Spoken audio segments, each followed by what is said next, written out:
Hi, everybody, and welcome to the Wednesday edition of Moohead Radio.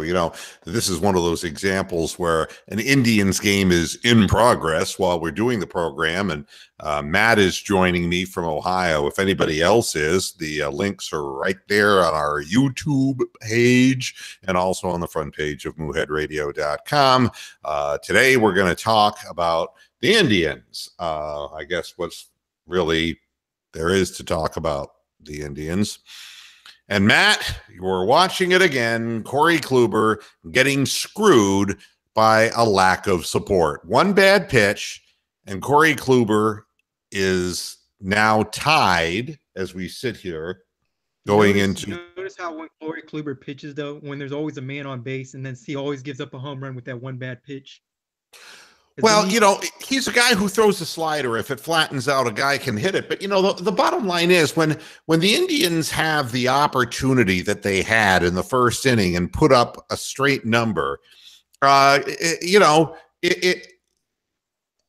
sorry, Yonder Alonso has a history of being a lousy hitter against left-handed pitching. That, if you look at his career stats, long before he changed his swing and he developed power, it doesn't matter. He could not hit left-handers. And the guy who drove in the run, Geyer, is a guy who failed in Tampa Bay, for God's sakes, who has no offense. I mean, Tampa Bay is a team without offense. We're done with him. We're standing here right now as I watch this game with our bats on our shoulders. We're not even swinging at pitches. We're taking strike one, strike two. We're instantly down in the count, and then we're swinging at pitches out of the zone. This is going to be the fastest inning yet as they put another relief pitcher in, and he's going to continue nibbling until the Indians swing at something out of the zone. Lucky, though, with that one when Lindor got on base. I do think we were lucky with that, because if we weren't, we would be down 1-2 right now. That's exactly right. I mean, a timely hit by Kipnis, not another guy who, maybe he's due every other year for a decent season. But what I can't understand, and what you're going to help me walk through here, is why Tito Francona and before him Manny Acta were so in love with Josh Tomlin. For years, I have been on this year after year after year. The guy doesn't have big league stuff. And every season, he pitched 141 innings last year. So all they could get out of him was 141.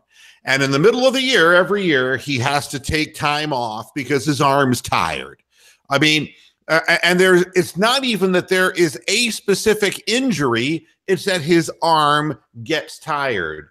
And, and now we're in a situation, and of course, Yonder Alonso just struck out because he can't hit left-handed pitching, and we know that from his statistics and his history. The thing that bothers me about it is that, last year when Andrew Miller was hurt, and I watched his velocity go from like 95 down to 89. And I looked to my wife and I said, his arm's hurt. It's like, there's no big surprise here. A guy loses that kind of velocity. Josh Tomlin is a guy who throws 88 and 87, 88. His fastball was 84, 85. And his slider was the same speed basically as his fastball. And this guy has a history of his arm caving in, and he will go on the DL. I guarantee you he'll come out, he'll get blasted again a couple more times and lose his starts. They'll look at him and they'll say, there's something with his arm, and he'll go on the DL. It happens every fucking year with this guy, sometimes in the middle of the year, sometimes at the beginning of the year. He's had a Tommy John surgery while he's been with the Indians and missed it at a lot of time. But the real dead giveaway to me in yesterday's game was not just the velocity. He wasn't throwing curveballs. His curveball had no snap. There was no downward motion. It was like a ball rolling off a table. it was, it was just like hang. Well, no, it wasn't even dropping off a table. It was just kind of, I don't even know how to just rolling, I guess is what they called it in baseballs, when the ball's just spinning, but it's not breaking. So 13-2, 4 more home runs. The guy gave up 23 last year in his 141 innings. The guy stinks. And I don't care how tough he is mentally, how many times he can come back, and how smart a pitcher he is. We are living in the age of the 97-mile-an-hour fastball. And people say, well, what about Danny Salazar? He's a real waste of time. And it's like, well, I'd agree. He's hurt all the time.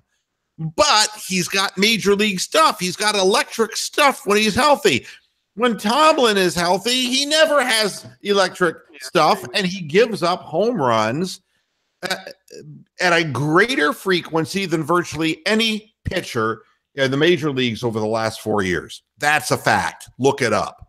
He's just fat meatball batting practice fastballs right over the heart of the plate. I mean, he don't want to walk anybody, so he gives up 400-foot dingers. I don't get it. Why are we keeping him at? Why? Yeah. That's the biggest mystery of it all, I guess. We don't know. Yeah, it's there was no reason given why we still have Josh Tomlin. And you know what the funny thing is that last year he was ahead of Clevenger on the depth chart. I mean, how can that be? A guy like Clevenger. I like Clevenger better than Tom. To be honest, though, Clevenger is better than Tomlin. Way better. He's got a 95-mile-an-hour fastball. He's got a wicked late-breaking slider. The problem with him, he gets a little bit rushed and he gets a little bit hectic out there. He's got to slow himself down. That's it. He's fighting himself out there. But I think he's still like a work in progress, though, because he's still young. That's the thing. He's still learning the game. But he's getting better as seasons go on, though. The thing with Clevenger was arm trouble. Clevenger was a big arm who hurt his arm, had the surgery, and then came back and didn't regain the surgery. And when Cleveland picked him up, it was really kind of impressive what Mickey Callaway was able to do. And they really ironed out some of his mechanics, and he started throwing 95 again. Now we've got that idiot, Carl Willis, who he doesn't even know how to play with himself, for God's sakes. I mean, I went through years of Sasquatch. That's one of his nicknames. And Sasquatch coming out and just kind of standing out there in the mound, And, he's got nothing to suggest. None of these pitchers became great under his watch. It was Callaway who developed so many of these young guys. And I don't know. Clevenger is one who, fortunately, Callaway was able to help. He's 27, 28 years old, so he's not that young. The long hair might make him look a little younger, but he lost a couple of years to the Tommy John surgery. And, I think that happens to a lot of pitchers. Kluber didn't become a great pitcher until he was 28 years old, And same thing with Carlos Carrasco. Carrasco was in the Phillies organization for ages, and he was known as a guy who fell in love with his curveball, and he wouldn't throw his fastball often enough. And Callaway got a hold of him and turned him into a really frontline pitcher. So we're all kind of looking at this out of the corner. That's strike. Oh, that's strike 3. Come on, man. What's this? The squeeze job? What the fuck is that? The Mike Trout strike zone? What the fuck? Where was it? Give me a break. Jesus Christ. Yeah, they want him to throw the ball right over the plate so he can hit it 420 feet. Yeah. God damn, that's a perfect pitch. That's a perfect pitch. 84-mile-an-hour slider down and away. And, they got what they wanted, didn't they? This seems like the inning they're going to give up a run. Yeah, it just seems like I feel bad for Kluber because, like I was saying prior to going on the air, If he pitched for a team like the Yankees that could score runs, the guy would be unbeatable. The guy, when the Indians score 4 runs, the guy is unbeatable. 4 runs, not the 7 that the Yankees have scored today, or the 13 that the Angels scored, or whatever.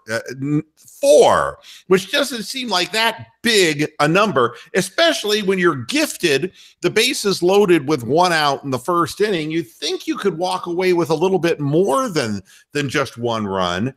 And, these pitchers come out and they look like they're not ready to pitch. There's a pop out. But they come out not ready to pitch, and it's almost like, they can sit there and throw 48 pitches in 2 innings, and they still only gave up 1 run. It's like, we're still in it. And it's like, it gives them courage. And Kluber's deflated. It's like, oh, fuck. If you'd have just gotten me a crooked number in the first 3 innings of the game and gotten me up to 4, I'd win this thing for you. Yeah, I'm going to make a bad pitch here and there, but God damn, I shouldn't have to lose because I make 1 bad pitch. It's just aggravating to me, having the same conversations year after year. And the Indians, they're not spending money for free agents like other organizations are. We need people who can drive in runs. It's not Brandon Guyer we need, or Rajai Davis that we need. These aren't the people that we need. Lonnie Chisenhall, we don't need these people. They're not really, with the exception of the first half of last year for Chisenhall. These guys have never been run producers. And Bradley Zimmer, I hate to say this, Bradley Zimmer can't hit. He's a strikeout waiting to happen. And it looks like sophomore season here, the sophomore jinx, teams learn, just like what happened to Naquin. Teams learn how to pitch you. And that fastball that's up in the zone and tailing away from him, he can't lay off it, and he swings through it consistently. And that's a problem. Well, if you can't throw out pool holes, that's right. You go to first with it. Don't even go to second. If Pujols puts the ball on the ground, you could roll it to first base and beat him there. So it's still a tie game, 2-2. Oh. We're top of the 7th now, right? Yeah, we're going into the top of the 7th, which is we're getting close to Miller time. We got to get Kluber to get us through. But, what Tito will do is he'll leave Kluber in long enough to see if the team can get the 3rd run. And then we put in our back end. You know what the real problem is, though?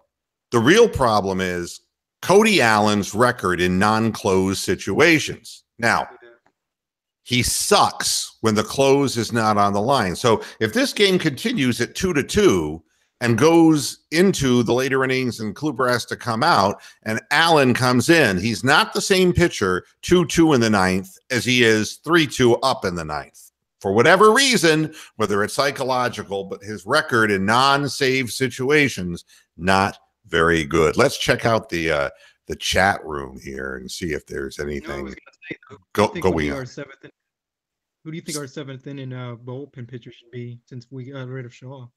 Well, it's really going to be a problem figuring it out now, isn't it? I mean, it was not addressed during free agency, and you don't have a guy who is a wipeout guy. I mean, they're expecting this bullpen by committee. I mean, and Tyler Olson, you saw what he is. You've got a bunch of 89 mile an hour, 87 mile an hour throwers. You've got Dan Otero, who can top out at 90. You've got Tyler Olson, who's 89 topped out. You really don't, Nick Goody, I don't know. And also the thing is, with the Indians every year, it's like we all expect, like, we all know the Indians always start off slow every year to start the season. Like they'll be at the like a 500 record or something, or 2 games behind 500 or something. Yeah, and I don't believe that McAllister, who is the logical go-to 7th inning guy, he's a one-pitch pitcher, and he never developed a second pitch. When he tried, he hurt his arm. So, I mean, I don't know. Let's see what the chat room. Stephen Rose says, my Astros sweep Baltimore, now off to a 6-1 start. But Stephen obviously doesn't want to be on the program because he's jerking off after his Astros won again. Crazy Dog says, why aren't these people coming on the program? They're in the chat room. Come on, join the show, folks. Where are y'all at? They don't want to talk about Indians baseball. That's what it is. We won't bite you. Yeah. There's another out. God almighty. Crazy Dog says, I take Ryan Merritt over Tomlin. Why? Ryan Merritt's is another 86-mile-an-hour thrower. I mean, these guys are not major league pitchers. That's the problem. We don't have an up-and-coming power pitcher who's anywhere near the major league level. So, you know, it is a problem. And Crazy Dog says the Dolans are so cheap, and we know about that. Go ahead. Who's that one pitcher that we have in the farm system that we'll bring up in like the next few years or something? Doesn't he have like a fast pitch or something? Yeah, there is a guy, and if I'm correct, he's just in single A, and he may be moving up to double A, but he's years away. If he remains healthy, there's all this if stuff. Like 20-something years old or something. Yeah, I mean, you know, but again, for all the years that the Indians have been a contending team, for them not to have developed an extra starting arm, and for us to be perpetually saddled with the Tomlin versus Salazar debate. Tristan McKenzie, I think that's his name. Yeah. Okay. He was like 2 years ago the top pick, wasn't he? Yeah. Yeah. You know, but he's years and years away, and you know, but to have this debate every single season between two pitchers who are never healthy, we just haven't developed anything as far as from a grassroots perspective in our minor league system. And that is a problem. You know, Lindor is a guy who came up. Ramirez is a guy who came up. Yandy Diaz is a guy they refused to move up. But, you know, I'll tell you honestly, my concern offensively is that Bradley Zimmer is a guy who is going to, you know, he's got all of the underpinnings of Russell Branyan without the power. I just don't. I see him swinging at bad pitches. Yes, he's athletic. Yeah, he's really fast. Yeah, he can steal bases when he gets on base, but he doesn't take walks. He doesn't, you know, he loves to swing at high pitches he can't catch up to. And that's the exact same thing they did with Naquin, the high fastball, high heat, up and away, and he chases it. He can't do anything with it. And there goes Rajai. And Rajai hits it fairly deep, but we all it's all warning track power, you know? Yeah, that's what it is, man. I mean, the guy's 37 years old. I mean, you know, why is he starting? And it's because we haven't been able to create a corner outfielder in our minor league system. And that's because the Dolans obviously don't know how to run an operation. They don't know how to invest in their minor league system. They got a couple of guys. They did bring them up. And, you know, Bedrosian here thought he had given up a dinger. But, you know, he forgot that he was throwing it to Rajai. And Rajai was a guy, the ball went out of the park 2 years ago when he was an Indian, but he's 2 years older now, and it doesn't go anywhere. Flat tire. Yeah. It does after a while. And here's Zimmer, strikeout and a ground out. And, you know, he came up and he hit 286 in the first half of last year. He hit a 196 in the second half of the season. And to be very honest with you, you know, this when a guy's new, that's one thing when they don't know how to pitch him. But since they figured out his zone, the guy's hitting under 200.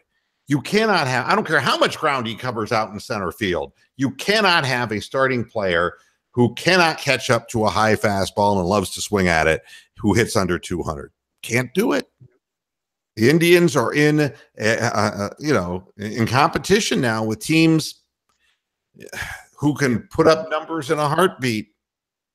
You know, I love to have pitching, yeah, but boy, you just need more. This team does not have enough on paper. They don't have enough to get it done. And I mean, I don't know. Bradley is a guy who'd never seen a pitch he didn't like. He's just up there hacking at everything. I don't know. Not real thrilled. All right. So if I say that we're done talking about the Indians and we'll talk about basketball or football, anybody else want to join the show? If not, we'll just go on and continue talking about. We'll watch out of the. What are your thoughts on Johnny Manziel talking about blaming the Browns organization of why he sucked? What do you think about that? Well, you know, he tried to ameliorate SAT word his tweet by saying, but there was nobody to blame but myself. But then he proceeds to start with the whining again. And there's Steven. Are you done in the bathroom now that your Astros won, Steven? Well, I didn't know we were going to sweep the Orioles. I figured we, would lose one game today. We were down 2-1. The Orioles haven't won this year. No, they're 1-5.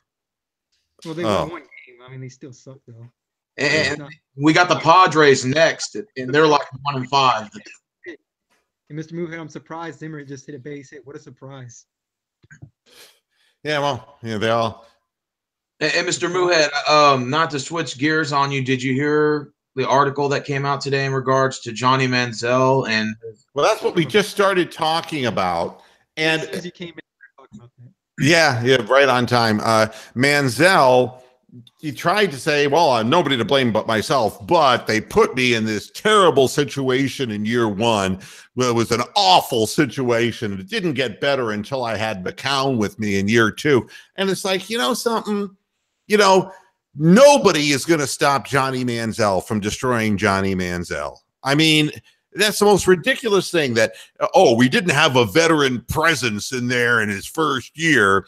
And so I just went ahead on a substance abuse binge. I mean, fuck Johnny Manziel. Well, here goes a quote from Johnny Manziel according to the Dan Patrick Show.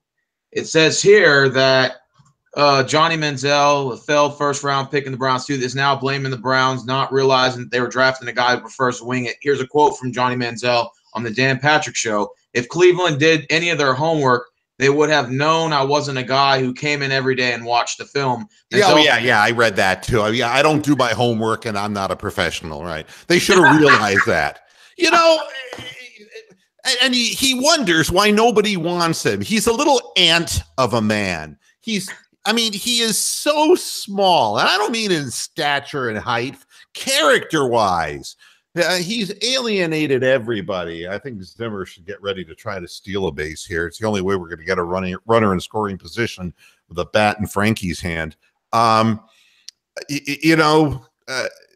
got to be the dumbest quote of all. But this is the same guy who went into a public place making up a fake name so he could get drunk. It's like the guy is not all there, not all there at all. Loves the party life, that's for sure. Yeah, well, he's never going to see a football field anywhere, as far as I'm concerned. Because when you say things like this, it doesn't endear you to other organizations. That's for sure. I mean, but yeah, to say, what about, let's wreck this league? He holds himself totally unaccountable. It's like, how is he going to wreck the league if he wasn't going to prepare? A&M enabled him to behave that way by knowing that this guy was a problem and just going along with the party because of the fact that he could scramble. And, he was scrambling for 200 yards a game in college football against Division III opponents. And, they were just going along with the hype. But this guy was partying ever since his college days at A&M. So it's not like that. Everybody knew this was coming. Even like head coaches that were telling Cleveland, allegedly were saying, well, I don't know why Cleveland would bother drafting this guy because do you hear his off the field issues? Like, I don't know if I want to gamble with this guy, Didn't their GM wasn't he the one interested in drafting him and not the coach? Well, the owner. I mean, the owner is the one who signs off on this, and this reeked of Jimmy Haslam, because Jimmy Haslam is a con man, and he got conned by a drunk and a drug addict. Yep. I mean, where they said something about like an owner was walked up to by a homeless person and said, "You should draft Manziel or something." You know, what I believe is that Jimmy Haslam, it's something I've always noticed. The best salesmen in the world are the first people to fall for a sales pitch. And I think that's Jimmy Haslam. I really like his moxie, or I go, woo, I really like his moxie. Woo. Yeah, that's my boy Johnny. Yeah. I heard Jimmy Haslam told Mike Patine that he wanted Manziel to start. Mike Patine didn't really even want Manziel in the game. Yeah, it's Mike Patton. Patton. Not that it matters really in the great scheme of things, but Patton's our defensive coordinator now.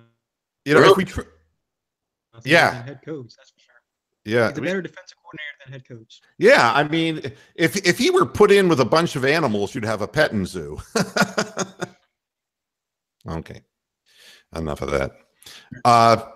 I don't know what the Manziel thing was just that had Haslam written all over it. There's no reason why the organization should have drafted him in the first place, but for him to defend himself by with what I call the caveat emptor logic, with a buyer beware, it's like he takes no accountability for his own life. And not only did he kind of throw the Browns under the bus, but it kind of now is other teams have even drawn slight interest towards the fact that he might be turning his life around, are now like, whoa, wait a minute, hold on.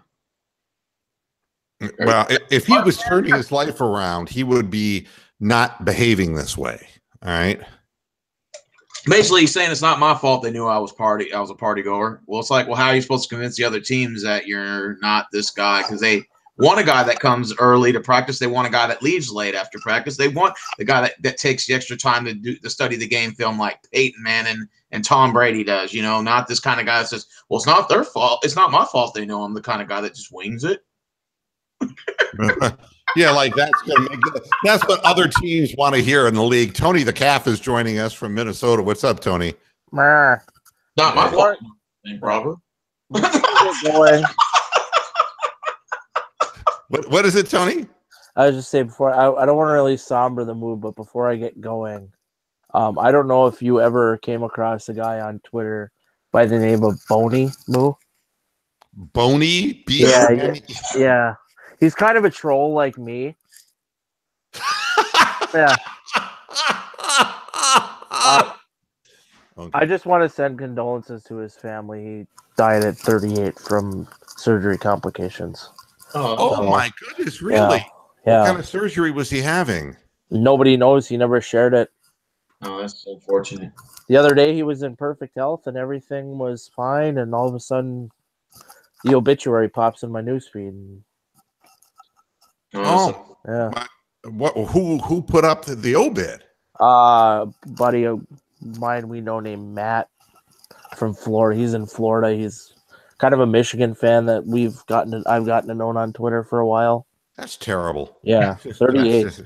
38 is too young in any event. Yeah. Life is precious, to be sure. Boy, nothing says baseball like April and a blizzard in Pittsburgh.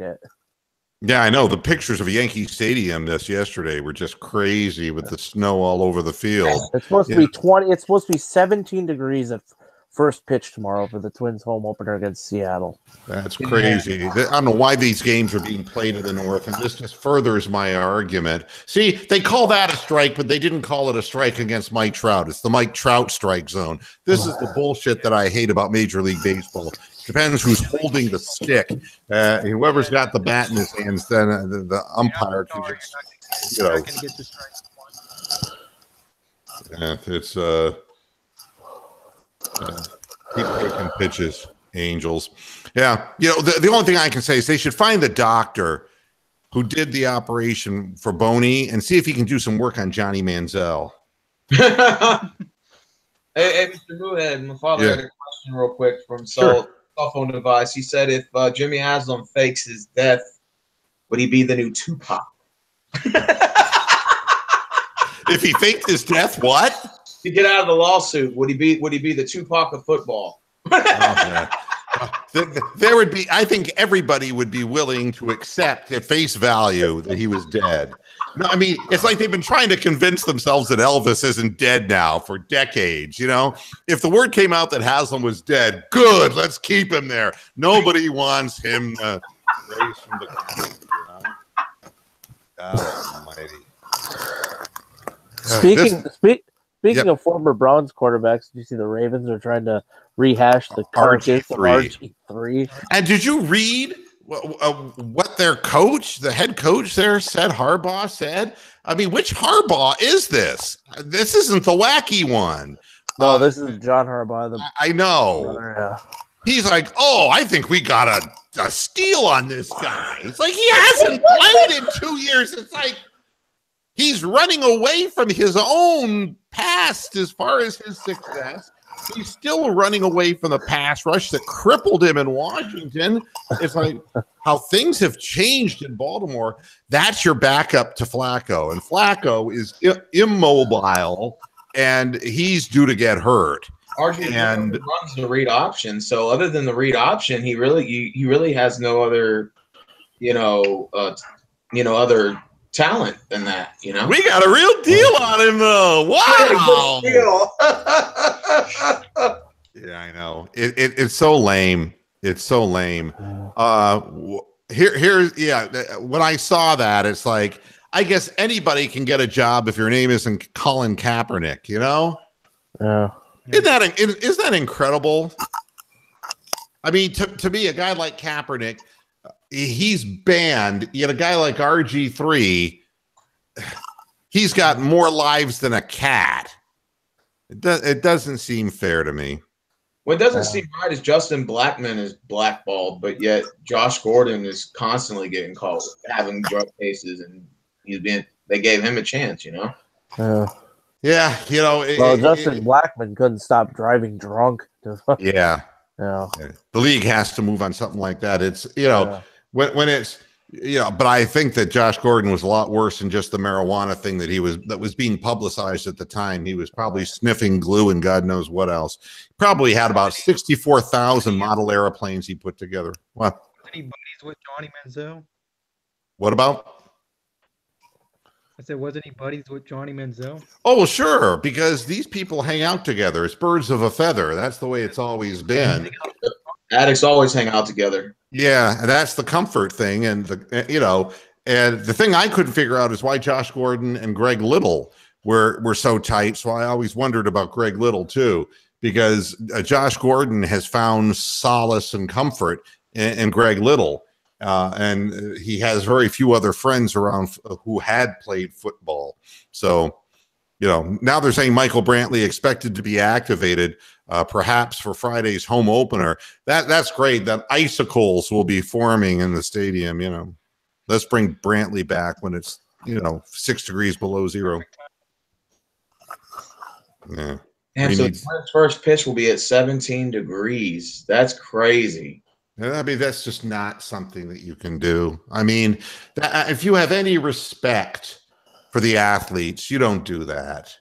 Have you ever hit a baseball when it was cold? It's like hitting a brick. Oh, God. I mean, and if you hit it off the end of the bat or off the handle, what they call bees, when it imparts vibration through your arm, it is so freaking painful. Yeah. Yeah. I mean, why they would do that, I have no idea.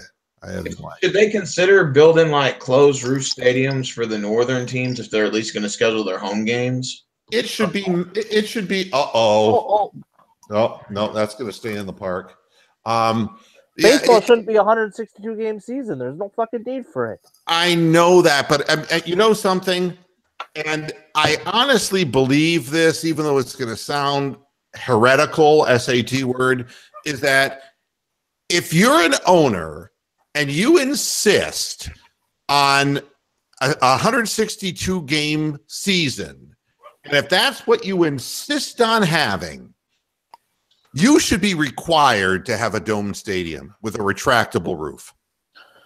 I really believe that. I mean, as you know, if you're not willing to negotiate with the players, if you're going to hold back on free agency money, put the fucking money into, you can't just stuff it in your goddamn pockets. It's so pig-like. It's like if every stadium had a retractable roof on it, the fans would know I can go to the stadium if it's 17 degrees outside, and I'm going to see a really nice baseball game at 72 degrees, it's going to be a guarantee that I'm going to have a comfortable environment, and it doesn't give up the notion that you don't play the game outdoors. It doesn't change the character of the game, but it allows you to be the fucking pigs that you are, to play 162 games and reap the rewards of the fans who, I mean, who's going to listen to John Adams banging his silly drum in 17-degree weather? That'd be a lunatic. So, Mr. Moohead, I want to ask you a question. Why is it some teams up north have a retractable roof, but some don't in other sports, like in football, predominantly like the Colts have a closed stadium? I think the Vikings had theirs for a long time or whatever.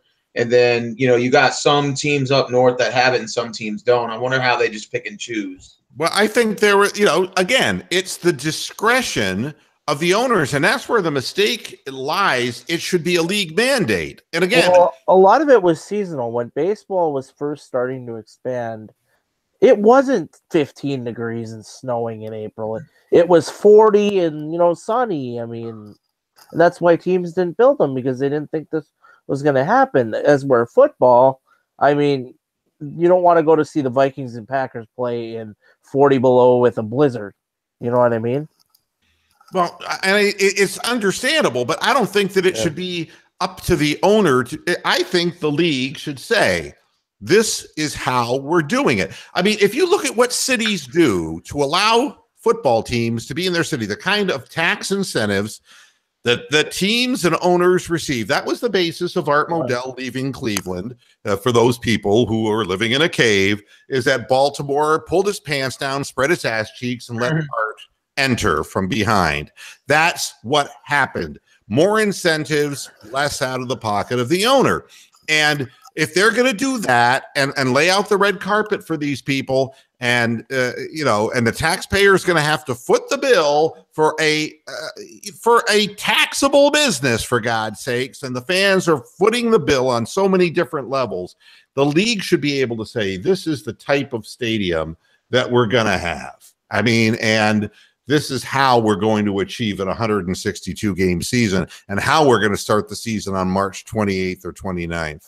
But the sad part is the league doesn't really give teams money to build these stadiums. Half of it comes from the owner, or, a portion, and then the rest is thrown on the taxpayers to pay. The league doesn't give them a fucking penny. Wow. Yeah. So with the Vikings' new stadium, the Wilfs, the owners, put up 30%, and then 70% went on the taxpayers, and now cigarettes are $13 a pack here instead of $7 to pay for the fucking stadium. Yeah, but as long as and what's amazing, these Republican right-wing football owners who cry like little babies about socialism, what do they think that is? It's like, give me a fucking break. You're sucking off the tit of government. That's what you're doing, and you're relying on somebody else to foot your bill for you. It basically is a bailout. It is. And it is the kind of thing that, it's like, well, let's piss on Obama for bailing out General Motors, but, every city in America is bailing out, professional sports teams. Well, AIG also took a bailout too, so that technically is a form of welfare, technically. Yeah. Now, here's another thing. Villanova wins the national championship, which is, great. They were the best team. Michigan was not the second best team. Let me point out that Michigan was beaten soundly by Loyola of Chicago had they just decided to play the last 8 minutes of the game. But they didn't do that. And they succumbed to Michigan's defense, which is all Michigan has, but Michigan couldn't shoot straight. The thing that's amazing to me Kid had a big game in the big moment. Di Vincenzo had a magnificent 31-point effort. That's great for him, and I love to see people come up big. But what does it tell you about NCAA college basketball, the game that I've learned to hate, that the mouthpieces of the television networks that were broadcasting the games didn't want Loyola of Chicago into the finals? They wanted the big name programs, and Villanova, who was acknowledged as the #1 team in the country and the best team in the country. Yep. And these two teams, Michigan, and then we'll go with Villanova, then we'll go with Loyola. There isn't a single NBA player to be found on these teams. What does this tell you about how college basketball is emasculating talent?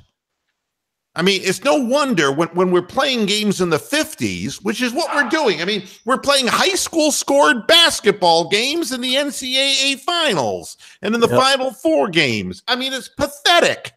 And they expect these kids to transition into a league that scores 120 a night? I mean, the whole system is so fucked up. It's all about kids making the Benjamins these days. That's why John Calipari exists. That's why fucking Rick Pitino exists. Why Krzyzewski exists. Yep. Got to make the Benjamins for 1 year, and then they'll be drafted #1 with no fucking experience, and they'll get in the league, and they'll end up like Nerlens Noel.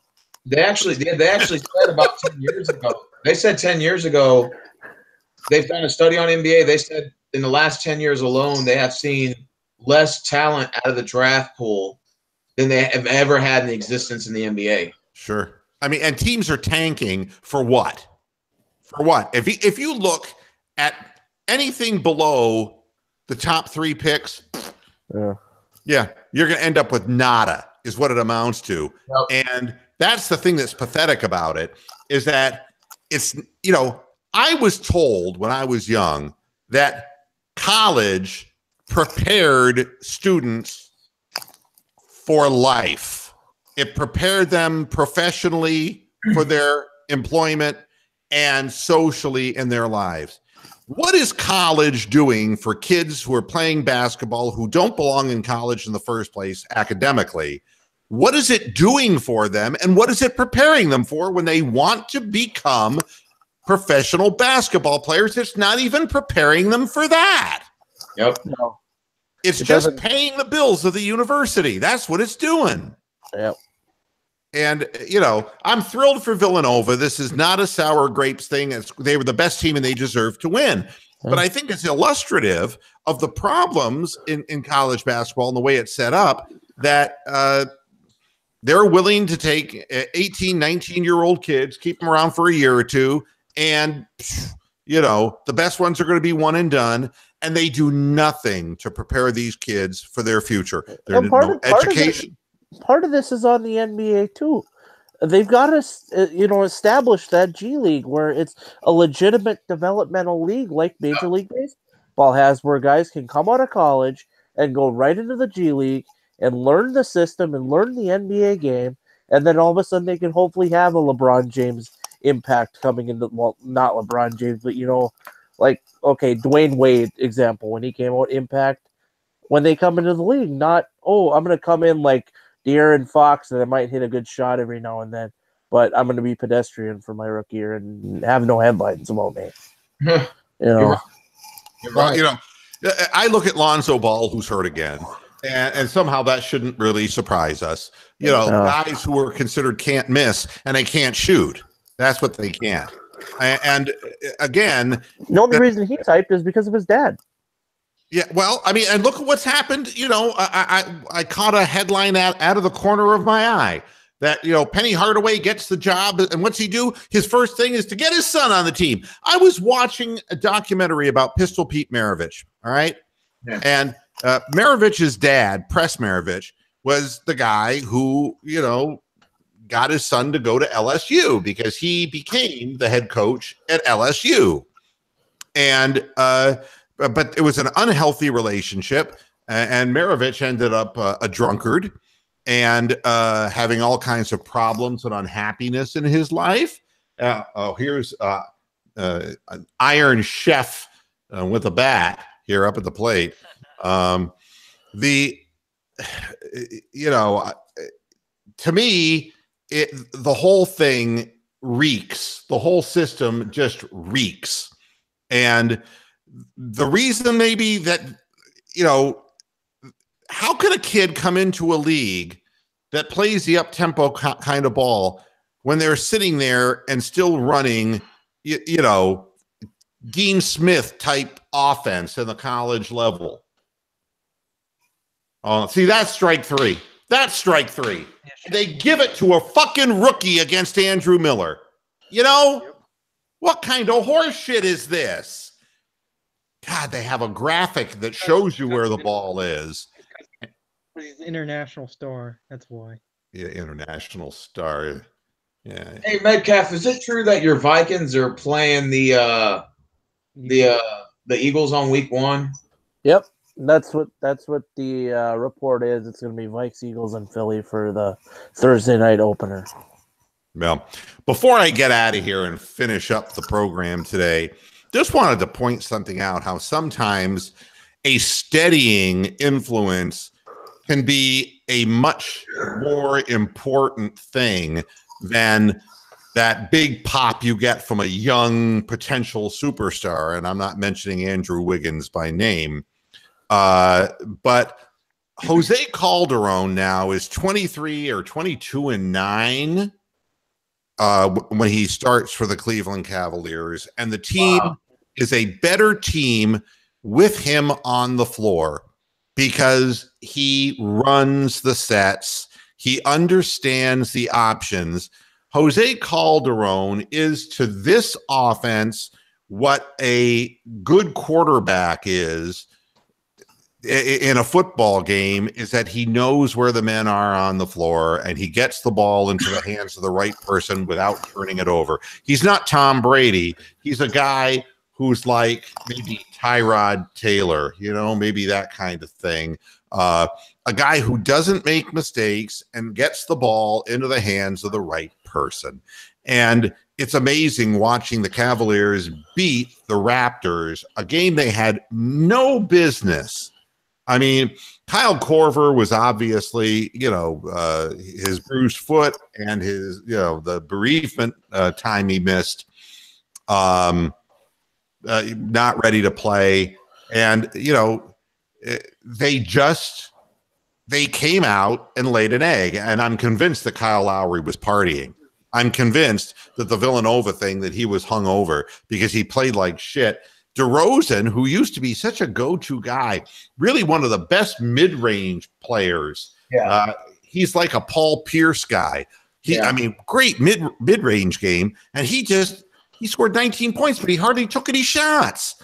And they're giving up, and it's what the coach is telling him to do. But Alvin Gentry is not exactly, Einstein. He's giving up his those post-up shots that he hits and the mid-range game to throw the ball out for three-point shots. And when they're not going in, that's what happens. So, Mr. Moohead, do you think Toronto may be a little intimidated? LeBron knows how to beat them personally. He's beaten them 2 or 3 times, I think, in previous playoffs, including sweeping them the last time, I think. Do you think maybe that kind of resonates, that Toronto's maybe a good team during the regular season, but a terrible team come playoff time? It's still the regular season, and they don't look so great now. I mean, what I think it is, it's a methodology. And the methodology is we are going to play, 10 men deep. We're going to, Siaquam's going to play, and Van Vliet's going to play. And, there's a whole series of guys. Jakob Perl's going to play.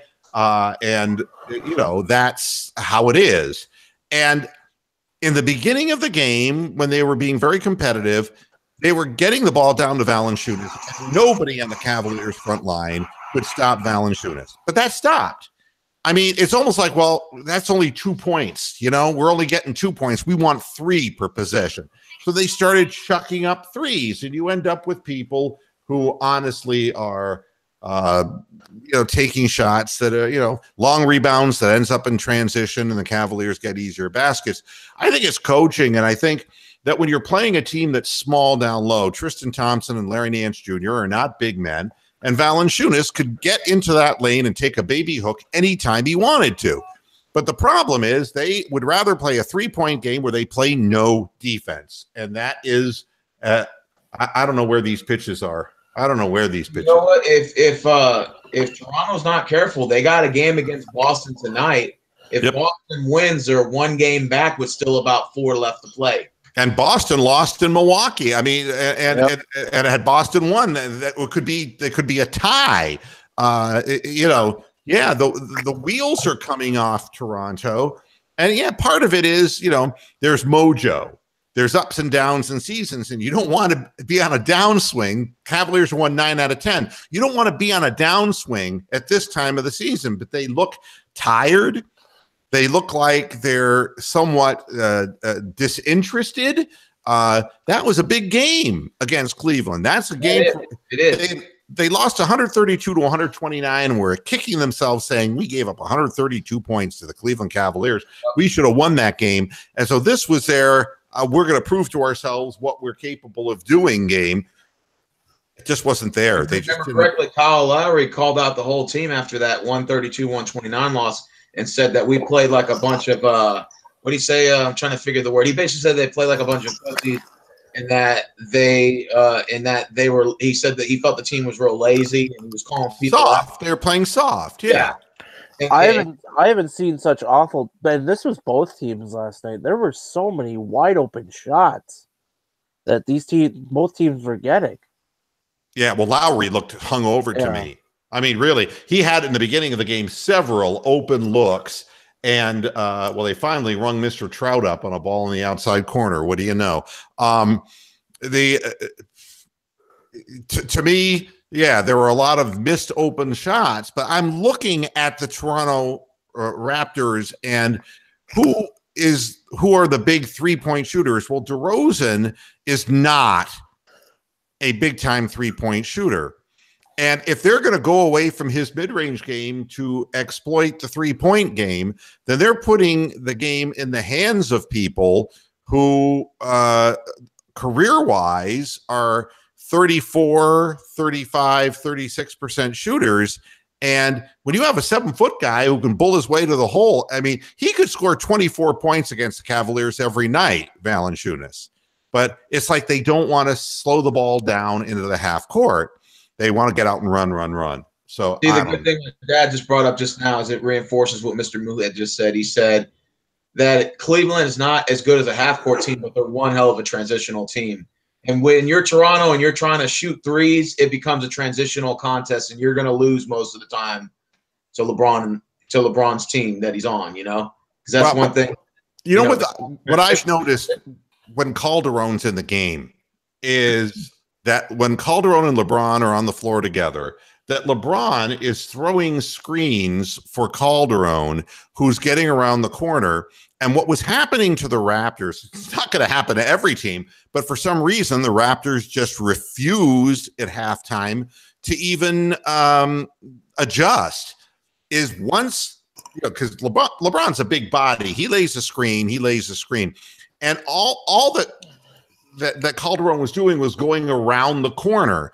And when he peeked around the corner, you have LeBron rolling. Well, everybody was going with LeBron, and he was standing there from the free throw line. All he had to do is take a short jump shot. And look, Calderon is a guy who's a proficient shooter. This is not a guy this is not Eric Snow. This is a guy who is a career guy who, when he was younger, was a 40% 3-point shooter. This is, but they just weren't adapting to the pick and roll game up high. But George Hill, for some reason, is not able to do that. And I don't know what the deal is, whether George Hill doesn't know how to run the pick and roll. I don't know. But sure as hell, Calderon does. And what's happening is the Cavaliers were getting open looks. I mean, Kevin Love was getting open looks. Rodney Hood was getting open looks. I mean, when the Cavaliers hit 13 3-point shots in a game, they do not lose. They hit 13 3-point shots in the game. And they didn't have a prolific 3 night, but 13 of them wins the Cavaliers games like at a 90% clip. So you would think that they would be closing out on the three-point shooters and forcing Cleveland, who are without a big man in the paint, to beat them from the paint. But Mr. Moohead, not that this wouldn't be it's kind of like a kind of apple and oranges, I guess, kind of question, but I'm just going to ask you it anyway. Apple and oranges. Would it be more strategic for the Cavaliers to consider dropping to 4? I know that's considered a form of tanking, but to consider at least dropping to 4 and maybe facing Toronto in the second round because they match up better well against them? My experience is, and this is from playing a lot of tennis tournaments, you know, the who would you rather play scenario, when the draws come out for tennis tournaments, you're either in the upper half or the bottom half of the draw, where the number 1 player is or the number 2 player is. And then you can take a look at who else is in your part of the draw. But realistically, if you're going to get deep into the draw, you're going to have to beat good players in a tennis tournament. And the same thing is true. LeBron James doesn't give a flying fuck who he plays in the playoffs. He really doesn't care. I mean, it's getting there and it's playing each series the right way. And, you know, there's a lot to be said about playing a team that's kind of down right now. But, you know, the Boston Celtics could be really down if Kyrie Irving comes back and re-injures his knee. So that could be a devastating thing that happens to them. So who knows who's going to be. When is Kyrie scheduled to come back? I thought they said 3 to 6 weeks, but yeah, I mean, when you do minimally invasive procedures on the knee, I think it's safe to say that you know, they're going to try to get him back in 4 to 5 weeks. They're not going to rush him back, but they're not going to go to the outside 6. I would believe somewhere between 4 to 5 weeks is where you're going to see him return. But again, there's still absolutely no guarantees that knee holds up for an entire playoff. Yeah, I wonder. Irvin avoided the knee surgery at the beginning of the year, and then same thing with Isaiah Thomas with the hip abductor, whatever the case. Do you think players like this are kind of holding teams at hostages by opting out and not getting the surgery because they have to play the first game of the season?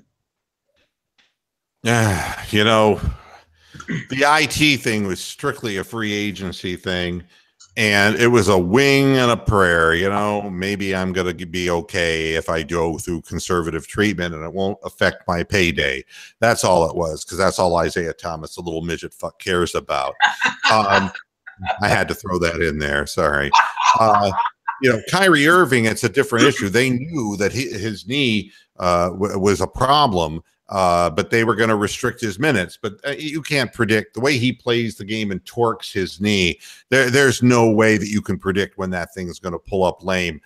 They better hope that it's not again in the playoffs. And the Warriors better pray that Steph Curry, doesn't you know, step on somebody's ankle, or you know, there's any number of things that can happen, and who knows. I mean, just imagine, you know, is it just like, to me, but yesterday I was talking to some buddies of mine at Buffalo's, and the conversation was there wasn't really an excitement for the playoffs this year because there's so many superstars. I mean, think about this. No Cousins, no Jimmy Butler, no Joel Embiid, no Kyrie Irving, no Steph Curry.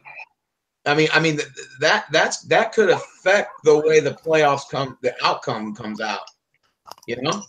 Well, I mean, it's you know, tonight is Celtics and Raptors at 8:00. We got to get out of here because I got dinner waiting, and yeah, I got to get going too. And I wanted to point out before we go off the air that this is now in the 9th inning, and in a 2-2 game, if Cody Allen comes in a non-save situation, he has a very bad record. All right, so that just pointing out that he's a different pitcher when the save's on the line. So we'll see what happens. Yeah. By the time you watch this, the game will be decided. Appreciate you having me on the show today, Mr. Moohead. It's always a pleasure. And Matt, thanks for coming in and talking some tribe with us. Oh, yeah. All right.